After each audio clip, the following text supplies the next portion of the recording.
jërë ngeen jëf mbokku téléspectateurs yi ñu topp seen émission bu am solo bi di jataayu koom ak jàppalante ñu gën ko ràññee ci économie sociale et solidaire di nag concept bu am solo boo xam ni saa bu ma toogee rek promoteur bi laay njëkk a rendre hommage muy Moulay Seck macha allah di koo xam ne nag fi ñu xamee ak moom mooy ci commune bu Khombole macha allah ci li nga xamante ni mooy foire du centenaire de la commune di téeméeri at yi ñu doon màggale commune Khombole wante tey jii dañoo def ay jéego ci deuxième numéro bi nga xamante ni moom la ñuy amal ci jataayu koom ak jàppalante ci commune bi nga xamante ni mooy commune bu Réfane ci dëkk bu ñuy woowee Nguy Kër Koom macha allah di dëkk boo xamante ni nag ci dégg yaatu na wante tey la suñu borom def ñu teg fi suñuy jéego wante liñ fi gis it bëgg nañ ngeen gis ko ràññee ko ci projet bu am solo boobu nga xamante ni rek doomu dëkk bi moo ko fi def wante laata loolu ñuy dugg ak moom ci biir waxtaan bi dafa am koo xam ne moom laa àndal nag ci wàllu coproduction muy Moulay Seck di le grand promoteur de l'émission jataayu koom ak jàppalante ginnaaw ba ma leen nuyu bu baax ki nga xamante ni rek mooy Makhoudia Ngom moom mi nga xam ni mooy président wu GIE bi ñu fekk si di ADEN ak GIE TBM dañ koy nuyu moom mi nga xamante ni mooy Moulay Seck mu nuyoo ak mbokk yi nga xamante ni moo dox kóllëre gi ba ñu mën a ñëw fekk si jëmm ju tedd ji kon Moulay ñoo ngi lay jox nga nuyoo ak mbokku internet yi. soxna Faty ñu ngi lay delloo nuyoo bi di nuyu mbokk internet yi nga xam ne ñoom ñoo ñuy suivre à travers émission bi di jotaayu koom ak jàppalante. kontaan nag si ñëw gi ñu ñëw fii tey ci Nguy seetaan si jàmbaar gu mag gi di suñu wëllëre gu yàgg ci économie sociale solidaire yàgg ci développement communautaire muy Makhoudia Ngom tey nee naa leen émission bi dafa ala dawme ndax dañoo seeti koo xam seet si koo xam ni dafa yàgg liggéey ngir lu yokk doomu aadama xam naa dinañ ñëw si yooyu ci biir émission bi jërë ngeen jëf.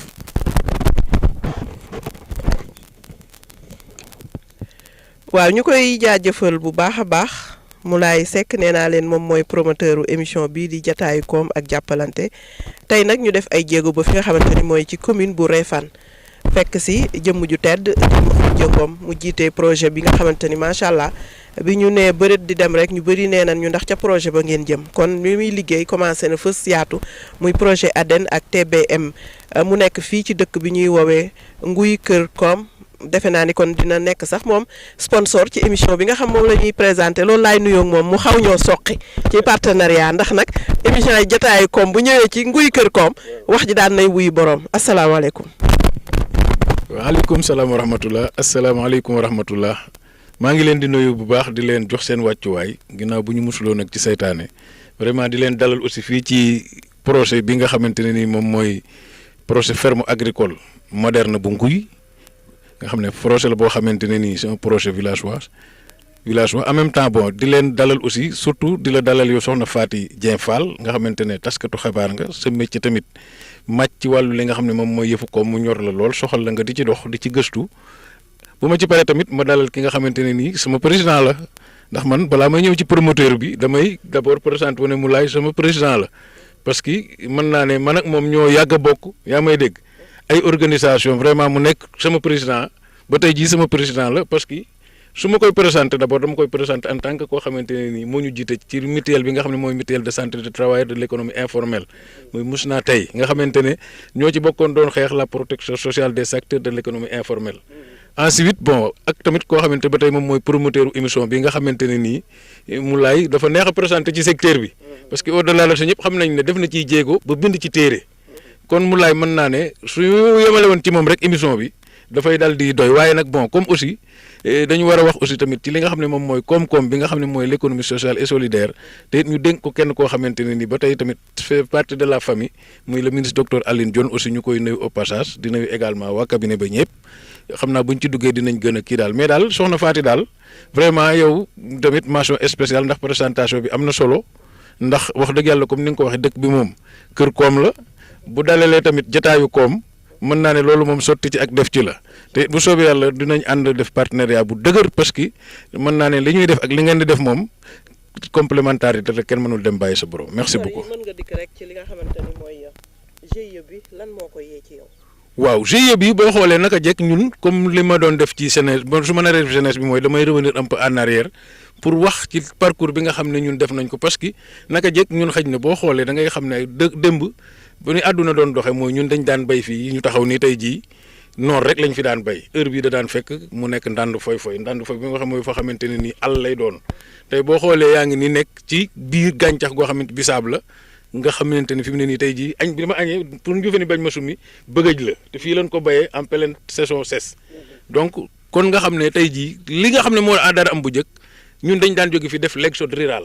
su mbéy mi jeexee rek dañuy dal di dem vers les capitales urbaines pour jéem fa xool aussi loo xamante ne ni moom la ñuy daane doole bu nawet bu ñëwaatee ñu bayaat donc loolu mën naa ne ci la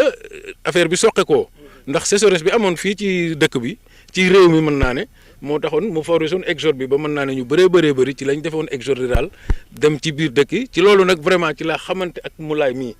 bi ñu xamante tamit ñu xam ne pratiquement comme ñun ay doomu daara lañu ci daara yi lañ jógee vraiment ci dëkk village yi lañ jógee ñu xam ne lii lu am solo la ñu dal di biñ demee fa taxawal ay kuréel jëkk def ay daayira ñu dem ba ci biir ñu xam ne jamono am na nu muy def su ma rappelle en 2007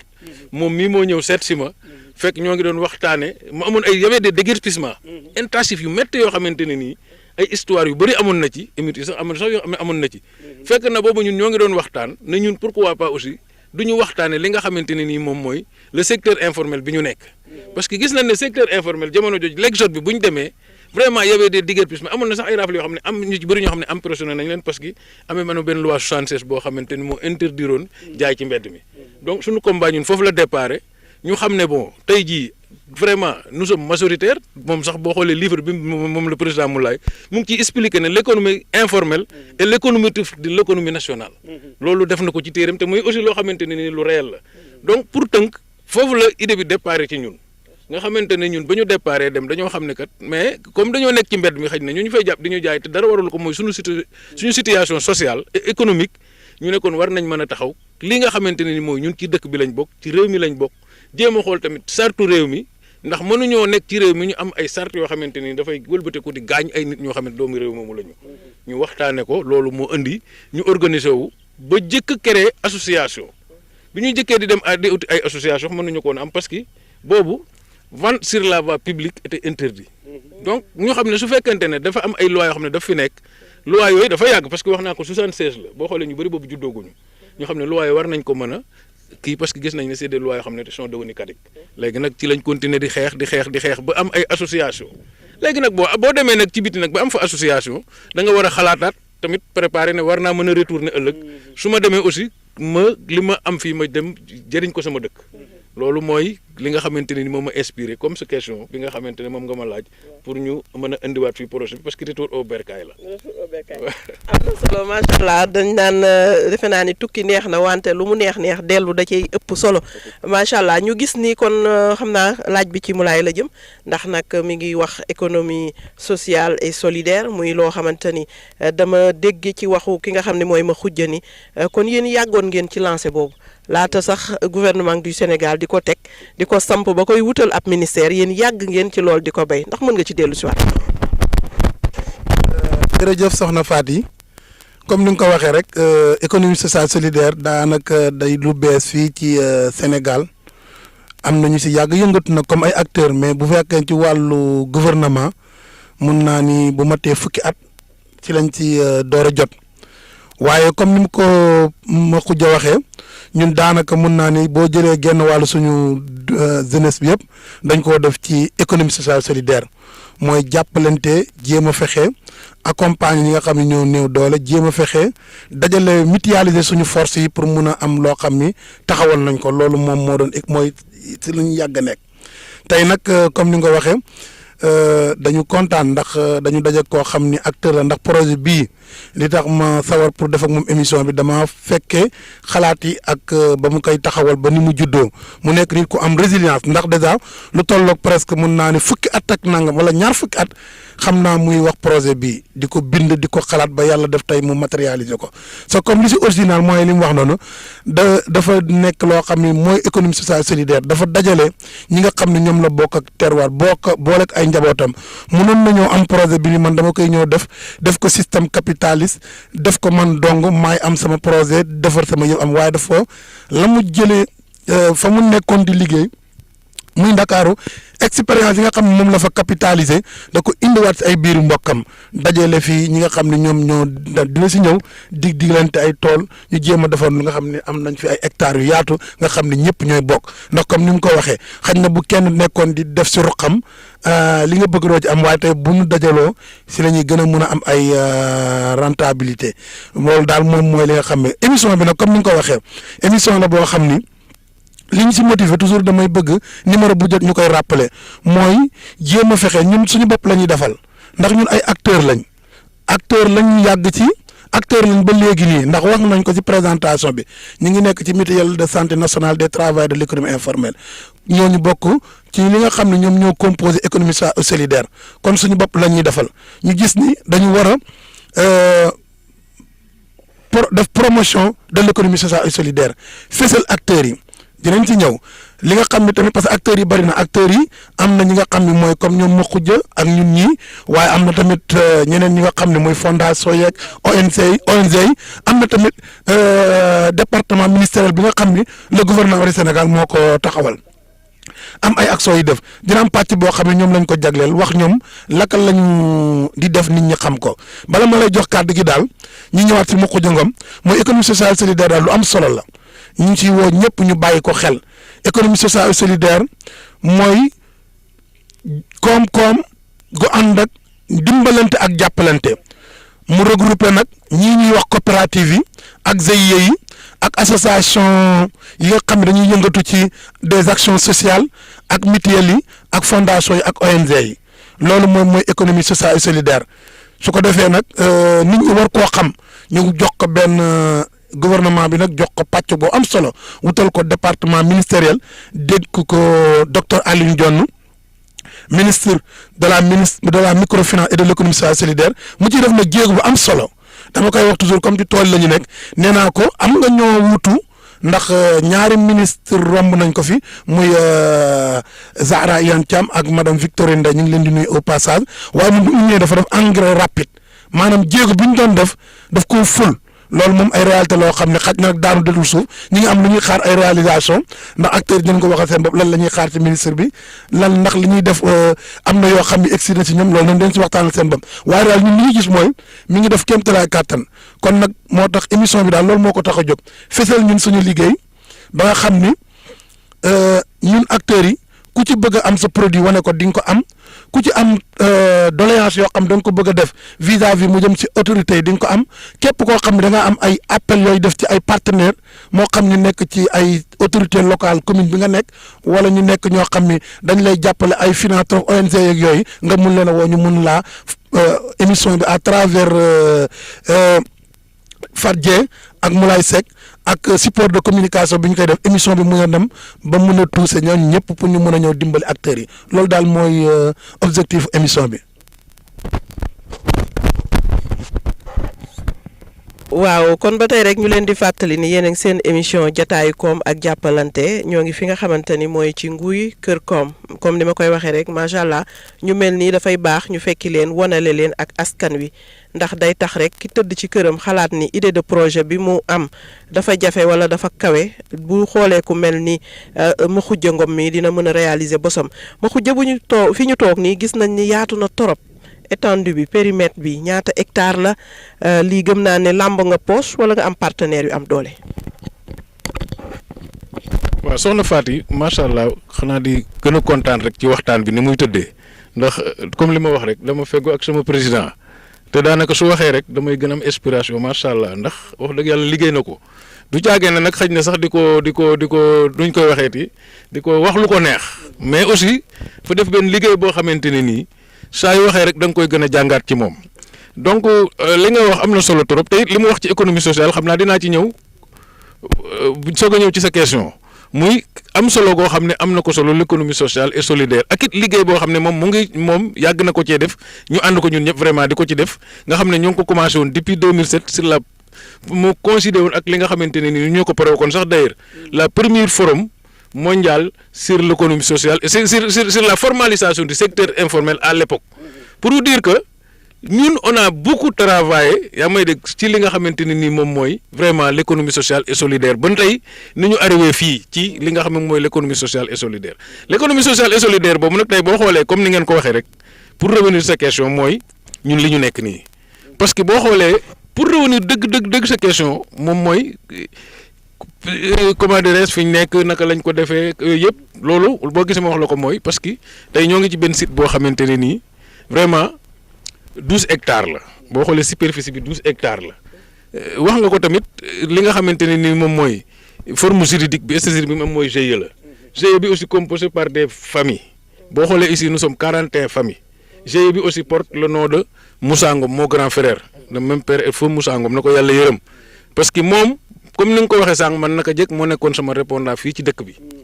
ndax man daanaka comme li ci ëpp Dakar la ëpp woon toogaay mais su ma mosaan voyagé nag moom comme dama daan échanger ak moom ak sama grand ba léegi Lamp Fall mi koy wax Ndiouga d'ailleurs moo jiite président commission production bi fii sax dafa ñu doon waxtaan toujours ci projet yi te it mën naa ne li jur projet bi mooy projet bi nga xamante ne moom mooy premier projet bi ñu def fële ci kaw muy micro projet bu ndaw boo xamante ne ADEN ñun ñoo ko jëkkoon porté à travers ADEN boobu boo xoolee tey moom moo jëkk am délibération fii boo xamante ne nii c'est à usage agricole avant l'avènement de l'acte 3 de la décentralisation donc maire bii fi nekk bi mu ñëwee ci loolu la sukkandiku ne nguy gu ndaw kat nguy kër koom kat gis naa ne waa kër koom ñoom à chaque instant seen tool bu ndaw boobu 2 hectares dañu may jox te su ma leen joxee jiwu dañu koy bay kon ñooñu su ma amee benn projet boo xam wala ma am benn partenaire boo xam ne dafay laaj suuf ñooñu daal la ma wóolu loolu mën naa ne moom mooy idée wu indi projet bi fii à travers benn partenaire boo xamante ne nii ANIDA la muy benn agence boo xamante ne nii moom mu ngi nekk ci ministère de l'agriculture may profité tamit vraiment di nuyu kilifa yi nga xam ne ñoom ñoo fa nekk ke ca bopp ba muy le directeur Sémou Diouf ak tamit ñi nga xamante ne ni ñoom ñooy waa coordination bi te nga xam ne ñun léegi ñoo ngi nekk coordination centre mais bien avant ñu ñëw coordination ñoo ngi nekkoon coordination est boo xamante ne docteur Abdoulaye Ngom moo ko jiite ma di ko nuyu au passage ak ñoom fa nekkaloon di nuyu tamit fi ma nekk tey ji muy Fatick nga xamante ne aussi Abdoulaye Faye moo ko jiite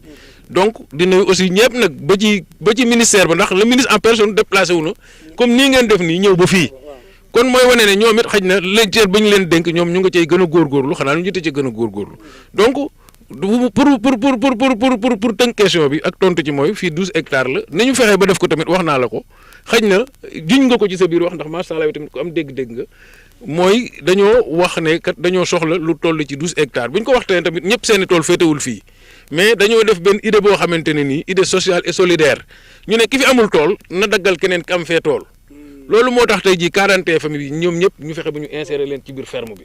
nga xamante ne tey jii noonu la tëddee financement bi aussi comme ni ma la ko waxee état du Sénégal moo ko am à travers ay partenaires am Banque mondiale ak coopération espagnole donc vraiment ñu réceptionné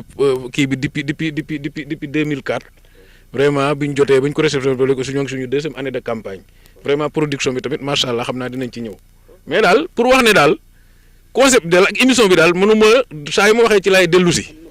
parce que dafa am solo ba pare dafa cadre ak lii ñuy def. parce que tey bu ñu nee l'économie sociale et solidaire yéen seen émission bii bëri na ci loo xamante ne nii ci la ko nit ñi mën a xamee mu ne nit ñi nag mooy opinion bi nationale et internationale parce que da cee am ay volets yoo xamante ne nii boo ko xoolee tey émission bi moo koy génne muy volet solidarité tey jii gisoon naa ne ministère bi pour mu réussir mission dëggantaan solidarité bi il faut mu mettre ci accent parce que lu mel ni fi mu nekk nii solidarité moo ko lal. mais su solidarité bi sooxee dafay sooxe te solidarité pàcc la ci amaana tamit boo xoolee tamit l'économie sociale muy la sociologie yaa may dégg des personnes seen ay situation sociale ku mel ni man tey par exemple arrangé na ma est-ce que dégg nga wax ji mais socialement sama situation sociale mën na bokk ñàkk a bokk ak bu soxna Faati mais nag comment faire yaa may dégg pour yooyu yëpp ñu harmoniser ko ba mu nekk loo xamante ne nii ñëpp dañ ciy gis seen bopp loolu aussi beneen liggéey la boo xamante ne émission bi à travers émission bi ministère bi war na ci mën a jàngat. donc aussi foofu du caagee ne dañuy mais mënuñu ñàkk a defal plaidoyer émission bi parce que suñu émission la il faut que émission bi aussi ministère bi jàpp ci dugal ci loxoom jàppale leen aussi ba yéen liggéey bi ngeen di def ni mu vulgariser affaire def ko sur le terrain aussi ñu mu mën a aboutir te moom ci boppam su boobaa mën naa ne yéen mën ngeen nekk saaru bu sol boo xamante ne tey fii bu fi bëggee ñëw dootul am benn difficulté bu seetaanee émission bi parce que dina ko am donc kon émission bi lu ma wax sama bopp it dama ci wax parce que émission bi man dama ci gis sama bopp ñaareel bi it dama ci bokk donc moo tax. da nga wax ni yéen a ngi seen deuxième campagne. xam naa peut-être da nga juum ci 2004 bi kon 2024 la. 2024 effectivement merci beaucoup waaw pour la précision. li nga xamante ni mooy variété yi ngeen fi commencé exploiter lan la à part bisaab bi. bon boo xoolee yéen a ngi sëbër yi nga xam yéen a ngi waajal. waaw fi mu nekk nii boo xoolee comme ñun pratiquement wax naa ko ci sama introduction dañ daan béy benn yoon ci année bi mais fi mu nekk nii ñoo ngi béy 3 fois dans l'année muy la campagne boo xamante ne ni moom la ñuy wax campagne saison sèche campagne saison froide ci lañ nekk nii ak campagne hivernale moom ci lañ génn léegi année bi léegi tout doucement yëpp macha allah ñun dañu koy béy léegi nag fi mu nii may toog di wax yow ni ñoo ngi ci campagne saison froide bi présentement ñoo ngi pratiquement ci di semer li nga xam ne mooy pomme de terre moom nga gis ni ci ginnaaw moom la ñu war a def 2 hectares y a aussi loñu boo xamante ne pratiquement repiqué nañu benn hectare war a repiqué waat beneen hectare donc boo xoolee fi ñu nekk nii lii bisaab la benn 0,5 la am na beneen 0,5 boo xam ne moo nekk ci ginnaaw moom tamit dañ ciy def benn hectare y a aussi gombo y a aussi pastèque 2 hectares fële ak tomate beneen hectare donc ak salade aussi benn 0,25 ce qui veut dire que boo doon tënk li ñu emballé lépp tey jii ñoo ngi ci autour de 8 hectares voilà. tey boo doon tënk tamit fii ak boo ma xaymaaloo dama fii ak ñaata weer laa fi mën a ñëw fekk fi production. si fi mu nekk nii boo xoolee fii ñu toog nii commencé nañu ko récolter vous voyez gis nga fi coupé nañ ko ba dafa kii léegi dafay màggaat ngay coupé ngay waaw donc fi mu ne commencé nañ coupé lii tey jii fi nekk nii daal 2 mois boo fi ñëwoon tey jii ma mën laa defal frite. dans 2 mois waaw wala baxal wala njuufeen yi sax wala seeneen yi des fois ñu lakk fa liggéey des fois ñu kii am na ku ma ko wax ne ma daal dans 2 mois ba sama yoon ñu commencé luqi di lakk fii waaw donc bu dee ooñe bale aussi normalement d'ici 3 mois korité bu soobee yàlla dinañ waaw li mooy aussi arboriculture boo xoolee fi ne def nañ ci 4 hectares arboriculture bi aussi yaa am nañu ay citronniers à peu près ay 600 pieds on a aussi des mangues on a aussi des papayes waaw ak ay pamplemousse quoi donc boo xoolee lépp nu tourne autour de 800 waaw. ndax gis nañ ni dafa mel ni chaîne de valeur la. effectivement. dama gis ni affiché ngeen ni ay kii transformation ay sachets yu ñu teg. voilà li ngeen di def ñoo koy transformer. voilà parce que loolu nag sax ba tey tamit dama ciy dellusiwaat rek parce que lépp it njëriñu émission bi ak it possibilité bi ngeen ñu may pour ñu mën a exprimer wanaale aussi nit ñi. parce que la communication dafa nekk benn moyen bu important yaa ngi may dégg ci secteur de l'économie parce que nit ñi il faut ñu comprendre te tamit booy def te li ngay def mënoo ku ne nga toog moom wax ko su amee benn support yaa ngi may dégg benn médium boo xam ne mën nga ñëw à travers Khombole TV nga ñëw yaa ngi may dégg ànd ak li nga xamante ne mooy jotaayu koom le président Moulay ñu jox la tribune nga wax loolu dafay am solo ndax tey boo xoolee dañ nekk ci benn approche boo xamante ne nii. ministère bi nga xam ne ci lañ tënku muy approche coopérative boobu nag ñun fi mu nekk nii loolu lañ nekk di jëmmal parce que tey boo xoolee fii nii y a 2 GIE qui opèrent ici muy GIE toolu Baye Moussa muy TBM GIE TBM y a aussi GIE Assir pour le développement de Nguy donc Assir pour le développement de Nguy bi moom mooy assurer wala transformation bi est-ce que dégg nga wax ji parce que on a vu que. Depuis que ñu commencé produire fii parfois par exemple l'année dernière produire nañ fi tomate boo xam ne dañ ko doon tuur dañuy fii yëpp nañ 4 hectares tomate dañuy récolter ñaari 2 fois ci kii bi léegi bu ñu récolter da ngay récolte boo xamante ne ngay am ay 100 casettes mënoo koo jaay da ngay mujj di tuur rek di maye léegi nag tey bu ñu amee nag volet boo xamante ne permettre nañu ñu mën di transformer dafay dal di conserver ko aussi également dafay dal di baax loolu nag moo tax aussi ñu ne bon comme aussi projet bële taxaw na te yëpp ñun ñoo ko porté woon pourquoi pas aussi ñu jéem a fusionner pas fusionner mais ñu jéem am benn collaboration boo xamante ne nii yaa may dégg dañuy collaborer doo tax approche coopérative boobu ñu wax noonu ñu bëgg ñu yaatal ko di ci soññaat également aussi di ci comment dirais-je ministère bi nga xamante ne moom moo yore l'économie sociale et solidaire te am benn programme approche coopérative aussi loolu aussi ñu ko ciy woo di ko won ko ne ko ñun kat ñoo ngi ci vraiment en face avec ce programme donc loolu moo tax aussi nga gis ne y a un volet boo xamante wala transformation la mais le GIE Aden moom mooy ki nga xamante ne nii moom moo ko am d'ailleurs moom aussi am na sax ay locaux yoo xamante ne mu ngi fële ci ginnaaw commencé nañ di ko defar ak yooyu quoi am nañ aussi tamit site beeg lépp tous les papiers sont génn am nañ fara am nañ lépp nga xamante ne tey ji am nañ autorisation ministère du commerce est-ce que dégg nga wax ji on peut produire vendre partout à travers le monde donc loolu aussi tamit lu am solo la quoi macha allah. ci wàllu main d'œuvre bi. waaw fii nag wàllu main d'œuvre boo xoolee dañu ba tey approche bi ñu jël rek mooy waa dëkk bi mais du tee nag aussi am nañu par au-delà de 40 personnes yi nga xamante ne ñoom ñooy producteurs en même temps travailleurs yi. mais dañu aussi beneen équipe boo xamante ne nii moom mooy équipe permanente bi nga xamante ne moom moo chargé woo tout ce qui est arrosage tout ce qui est goutte à goutte tout ce qui est matériel équipement yi la ngay gis nga xamante ne ñoom ñoo koy yore ñooñu aussi dañ leen considérer comme ay permanent nga xamante ne aussi ñooñu tamit système bay séddoo bi ba tey bu ñu bay ba pare génne suñuy intérêt génne li nga xam ne moo jëm ci amortissement bi la des ñu séddoo. wàllu kaaraange gi. waaw donc pour le moment nii wàllu kaaraange gi moom boo xoolee commencé nañ ci am si biir ay attaques parce que xaal yi ñu génne bu yàggul rek boo xoolee attaqué nañ ko parce que dajji woon nañ fële chargé fa ay charrette Pastèque fële ngay gis waaw donc kon boo xoolee wala sécurité bi commencé na poser problème mais yooyu yëpp aussi dañ koy jël en considération rek parce que on sait que enjeu bi fi nekk aussi yu mel noonu yëpp mënu ci ñàkk waaw mënu ci ñàkk quoi c'est des aléas yoo xamante ne mënu ci ñàkk mais aussi dañuy jéem a rek yaa may dégg adapté par rapport ak cette situation. ak doole bi ngeen am ci presque 8 hectares ni nga ko limee. kii bi mètre cube bi li nga xam ne moom lay produire kii bi seen forage fan la. waaw boo xoolee fii on a deux puits. puits forage. waaw forage yoo xamante ne nii benn bi ñaari boo ko cumulé il te donne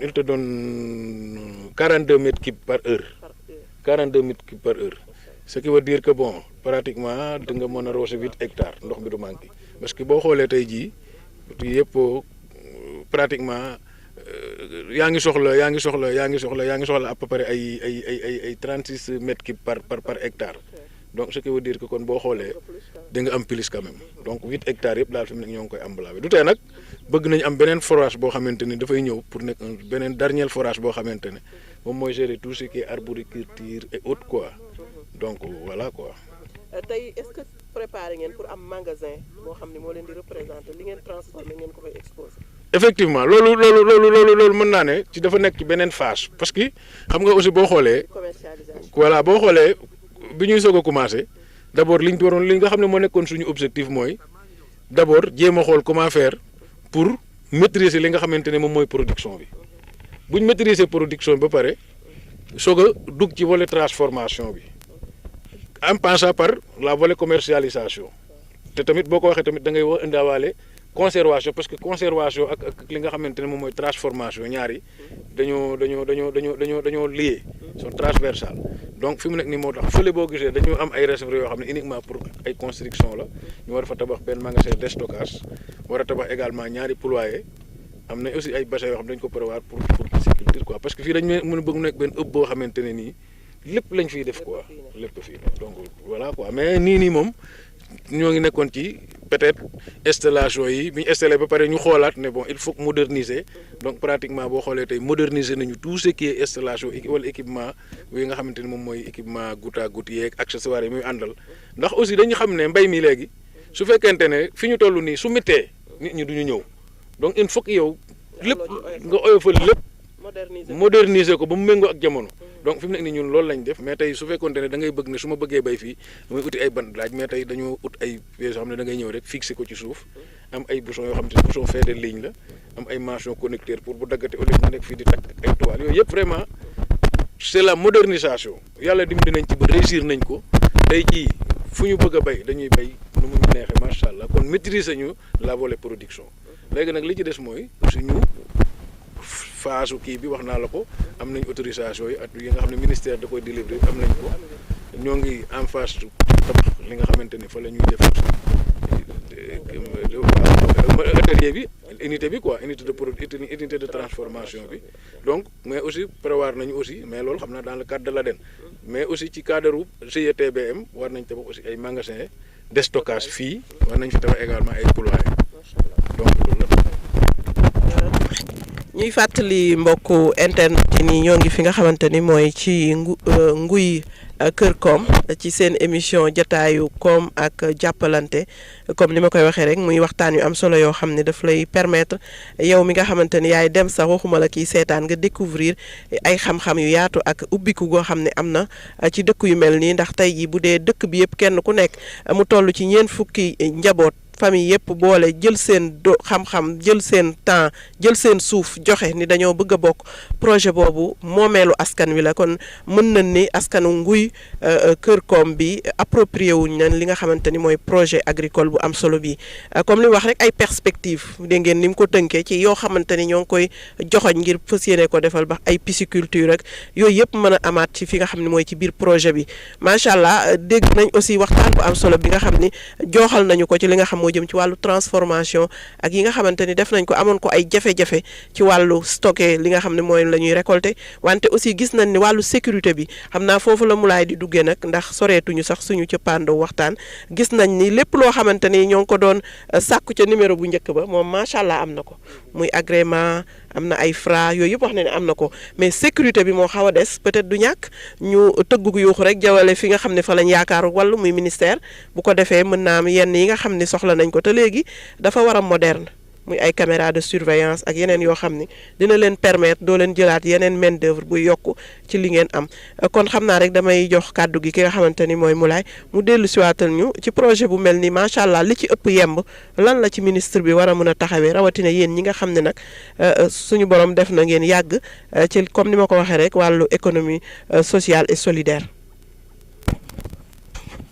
merci soxna Faty encore une fois comme ni nga ko waxee rek ñun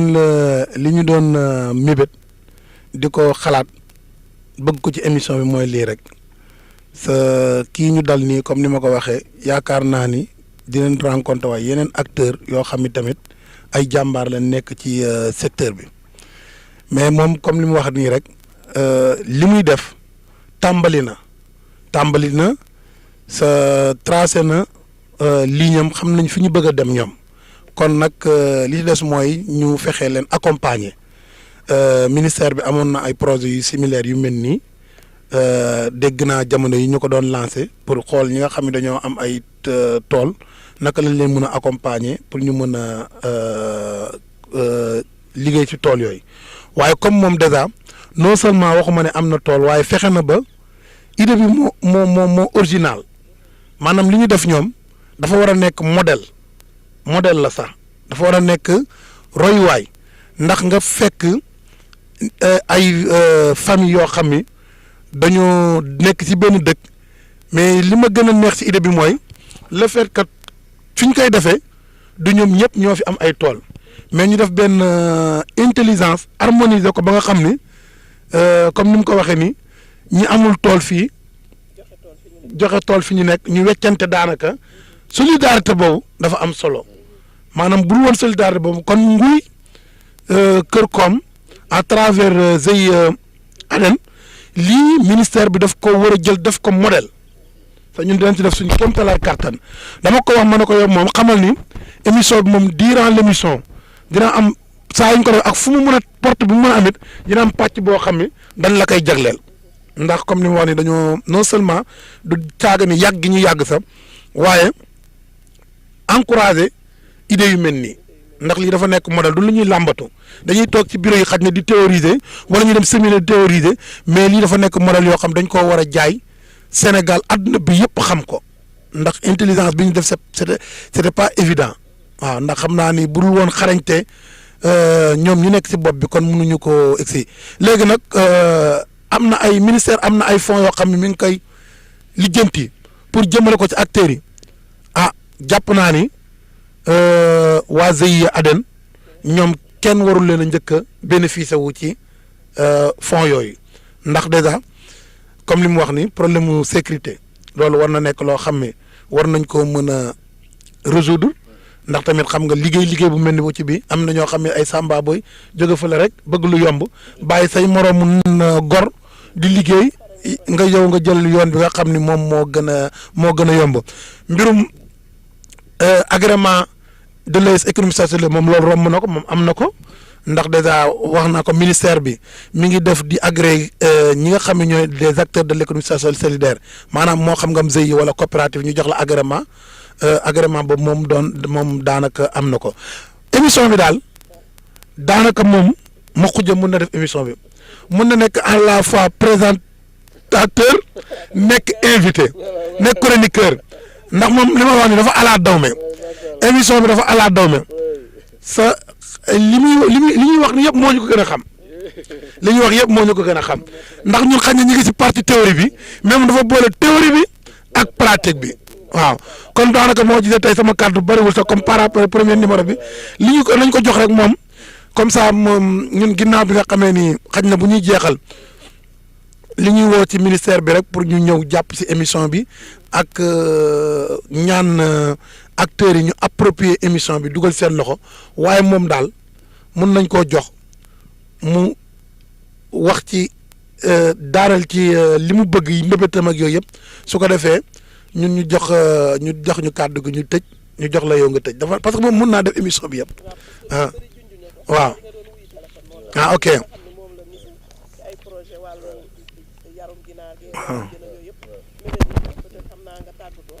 waaw waaw kon daal maa ngi santaat di gërëmaat di sant sama jigéen bu ñaawul bii soxna Faty Dieng Fall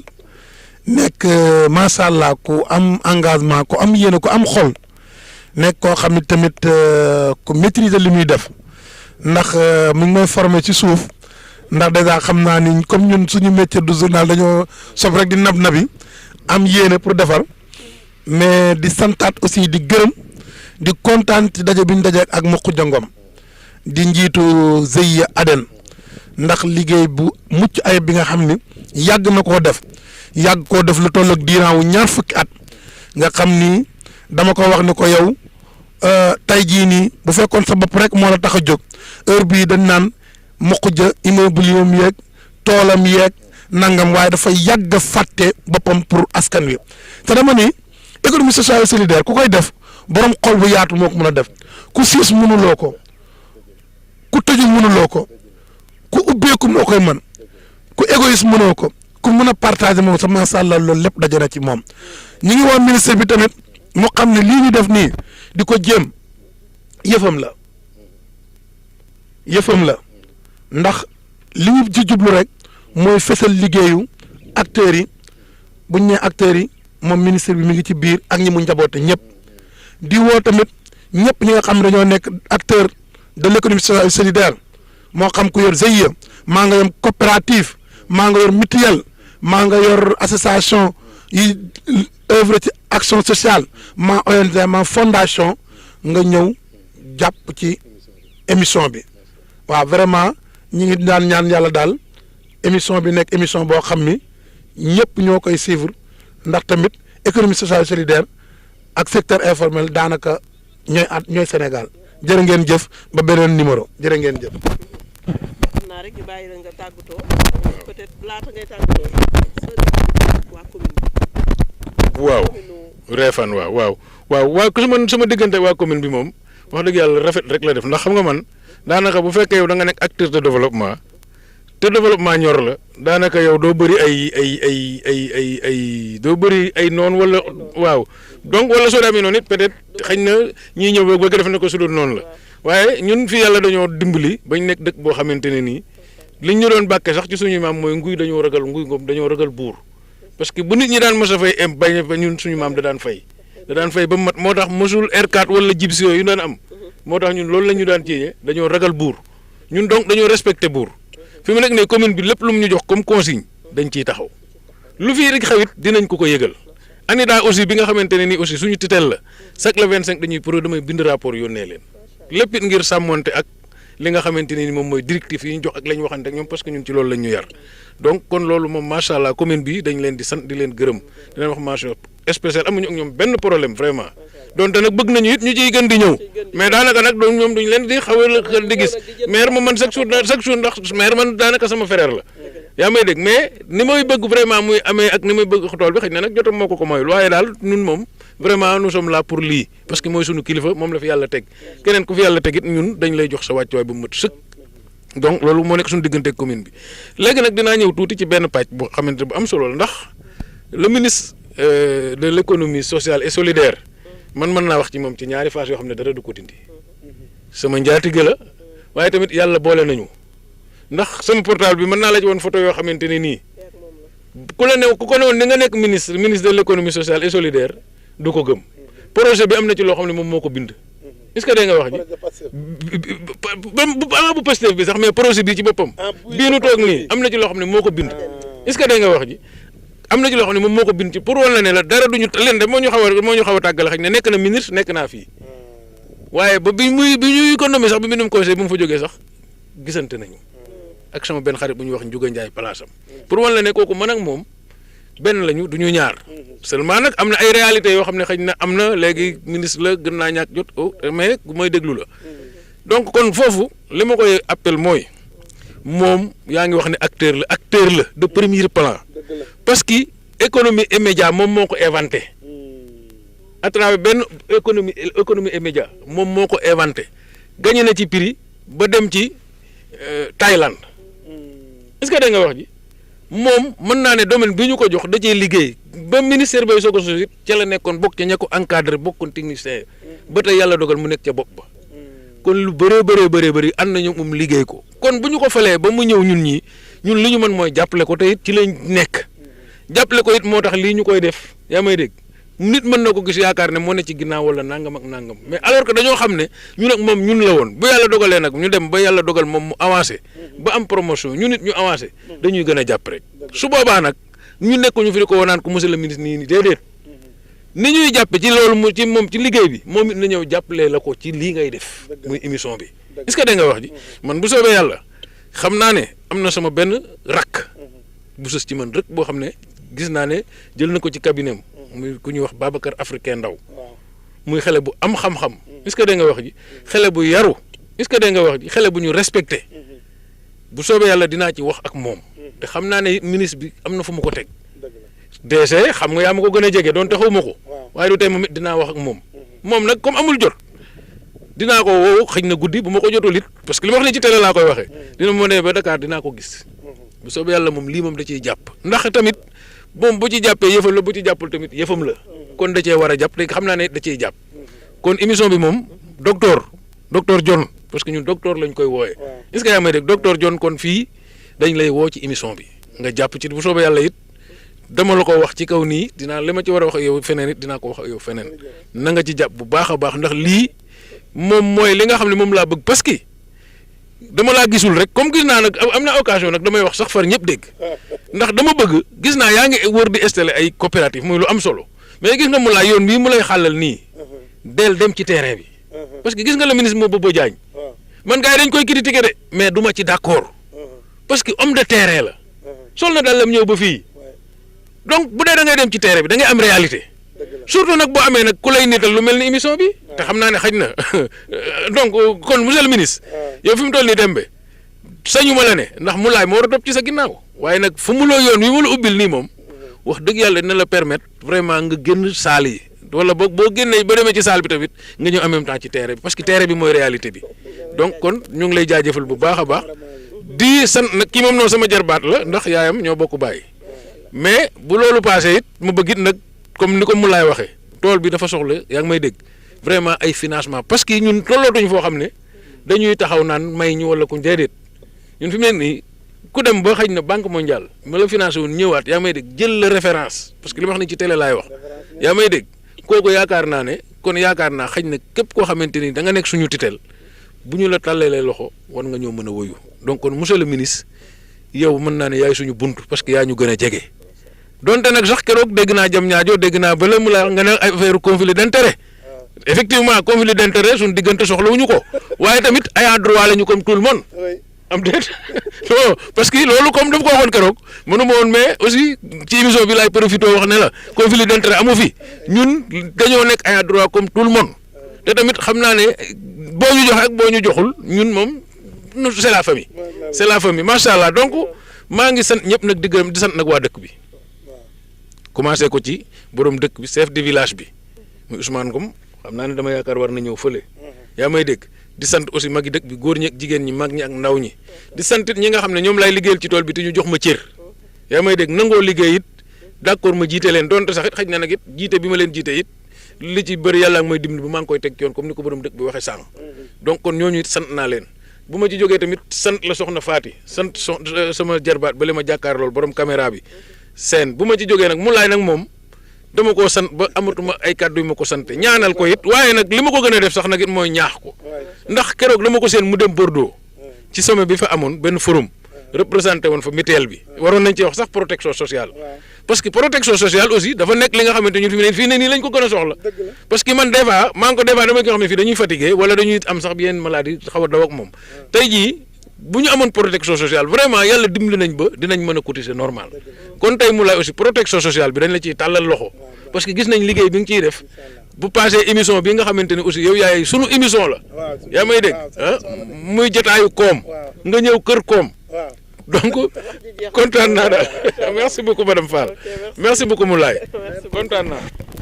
waaw ñu koy jaajëfalaat bu baax a baax mbokku téléspectateurs yi ñuy topp di leen wax rek ki ñu doon seet si tey mooy Makhoudia Ngom di président ADEN TBM nekk fi nga xamante ni mooy ci Nguy Kër Koom